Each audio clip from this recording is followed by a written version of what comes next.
भोकरदन पोलिसांची मोठी कारवाई. 9 लाखांच्या चोरी प्रकरणी 3 आरोपी जेरबंद. 8,80,000ची रोकड जप्त. भोकरदन. गोविंद पाटील, बदर. जालना जिल्ह्यातील भोकरदन शहरात घडलेल्या बचत गटाच्या 9 लाख रुपयांच्या चोरी प्रकरणाचा अवघ्या काही तासात छडा लावत भोकरदन पोलिसांनी उल्लेखनीय कामगिरी केली आहे.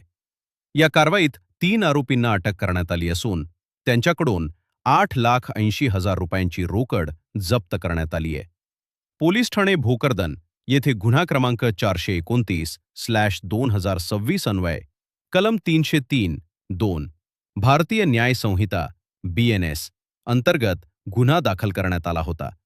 फिर्यादी बबिता भागाजीचे वय 40, राहणार कोटा जहागीर, तालुका भोकरदन यांनी दिलेल्या तक्रारीनुसार 23 जुलै 2026 रोजी सायंकाळी सुमारे 4 ते 4:30 दरम्यान भोकरदन जाफराबाद रोडवरील रत्ना लॉन्सजवळ त्यांच्या पिकअप वाहनातून 9 लाख रुपयांची रोकड अज्ञात चोरट्यांनी चोरून नेली होती.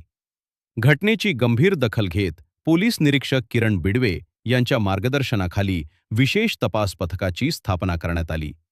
CCTV फुटेज, तांत्रिक विश्लेषण आणि गोपनीय माहितीच्या आधारे पोलिसांनी मध्य प्रदेशातील राजगड जिल्ह्यातून आरोपींचा शोध घेत त्यांना ताब्यात घेतले. अटक करण्यात आलेले आरोपी: राहुल उत्तम सिसोदिया, वय 22, रा गुलखेरी, ता पचोर, जी राजगड, मध्य प्रदेश. कालू उर्फ शिवप्रसाद सिसोदिया, रा कडिया, ता पचोर, जी राजगड, मध्य प्रदेश.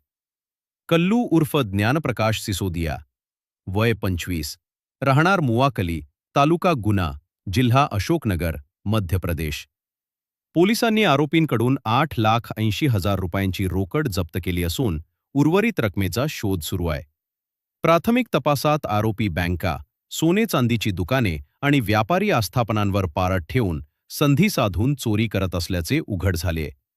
गुन्हा करताना ते मोटारसायकलचा वापर करून हेल्मेट घालत असल्याची माहितीही तपासात समोर आली आहे. या प्रकरणाचा पुढील तपास भोकरदन पोलीस करीत आहेत.